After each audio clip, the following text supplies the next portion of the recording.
Hello and welcome to PR Say. This is the official podcast of the Houston chapter of the Public Relations Society of America. I'm your host, Veronica Sofer, and I'm thrilled to be here with you on another episode of PR Say because we get to meet and engage with all of our members on this podcast. We enjoy connecting and making sure that people know each other. Sometimes we can't be at events face to face, so connecting on the podcast and reaching out to folks is the best way to grow your network in our PRSA chapter. So I'm very excited about today's episode. Before we get started, I want to remind you that you need to hit subscribe so that you don't miss any episodes of PR Say. So just hit that subscribe button and you'll get notified every time we release a new podcast. And if you're watching on Facebook or YouTube, make sure you drop us some comments and my guest and I will come back and say hello to you. So with that, we'll go ahead and get this episode started. I'm very excited to introduce you to Leslee Hackett. She's joining us today. Hello, Leslee. Hi, everyone. How's it going? Oh, it's so good. I'm so glad to see you. And I love the festive headband that you got going on. I'm a big fan of that. And so tell me a little bit about yourself and your place in PRSA here in the Houston chapter, because we all come from it from a different direction.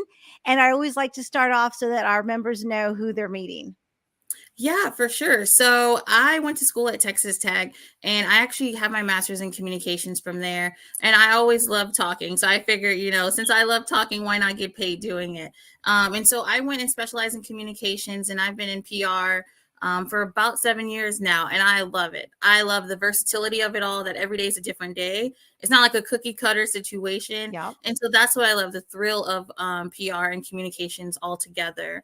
I got started doing school PR. I loved it. Like I said, every day was a different day. It was a lot of thrills and excitement. It was good sharing the stories of students and teachers across the district, sharing their impact that they have, within the community and with stakeholders. And so I did that for 4 years, and then I moved up into the corporate world. Loved it there as well, getting my foot there, seeing how it works in the corporate sector. And so now I am starting my own business doing communications. And I like that too, right? I love helping other people get their business started or help them out with their digital media. Mm-hmm. And as far as how I got involved with PRSA, it's just a year ago. I wanted to get my APR, and I found out, I had to be a member of PRSA in order to get my APR certification.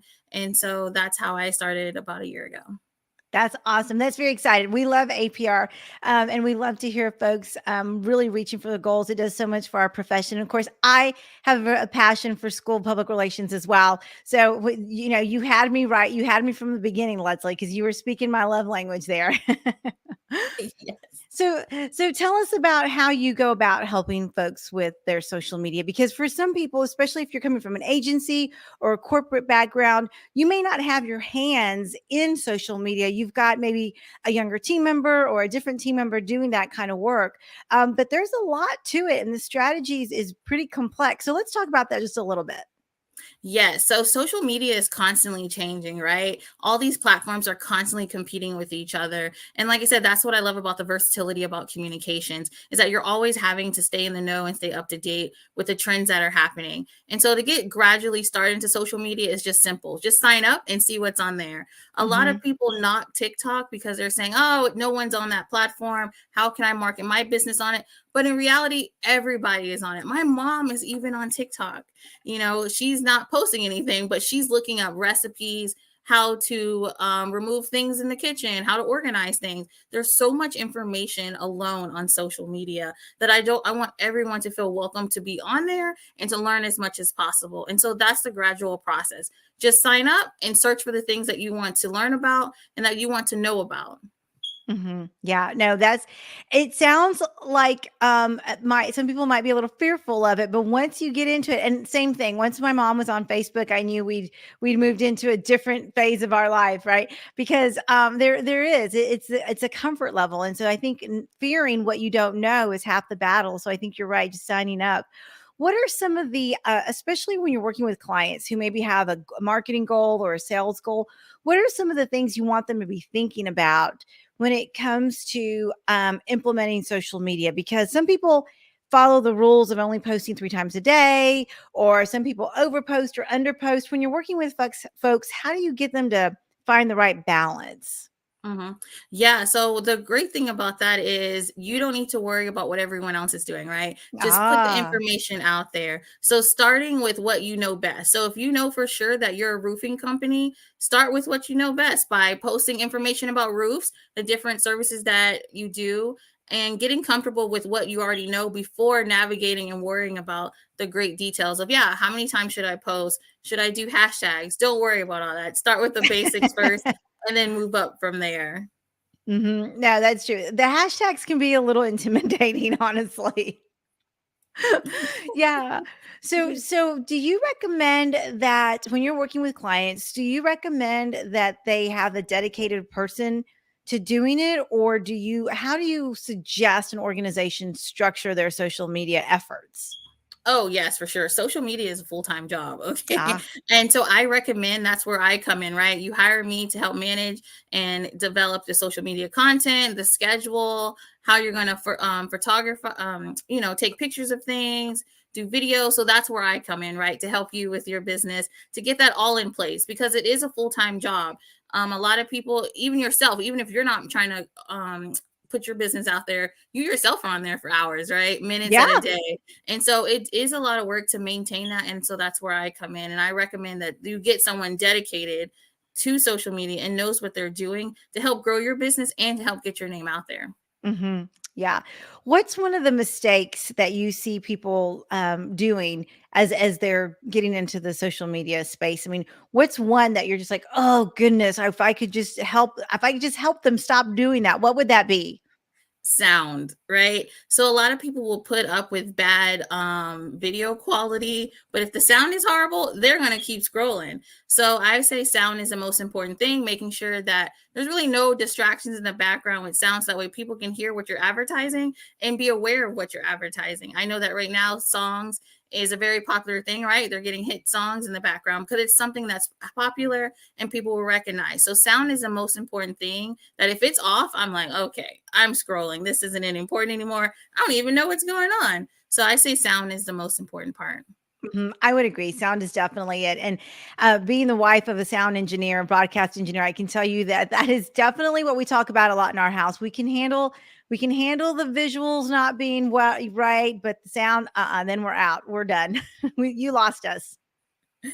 Yes, exactly, exactly. Yeah. So, Leslie, when you are thinking about starting to work with a company or an organization, what are some of the things you're looking for in terms of being able to support them? In other words, do they need to be a brick and mortar? Are you looking for nonprofits? For you in particular, what really just lights you up as you're thinking about helping an organization grow? Mhm.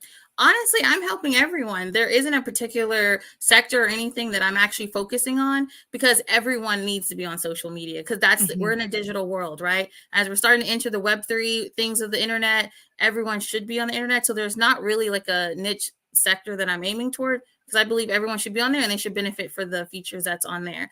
And so the things that I'm mainly looking for are, do you have the basics, right? Your mission, your vision, your goals. Do you have a logo, right? Simple things that's already started for your company. So that way, when you're navigating yourself on social media, all that stuff is set up because Mhm. everyone, when you're even posting, you're trying to get more information, you're always going to lead them back to a website. So making sure that those basics are set up are the main things that I'm looking for when I try to help out a company.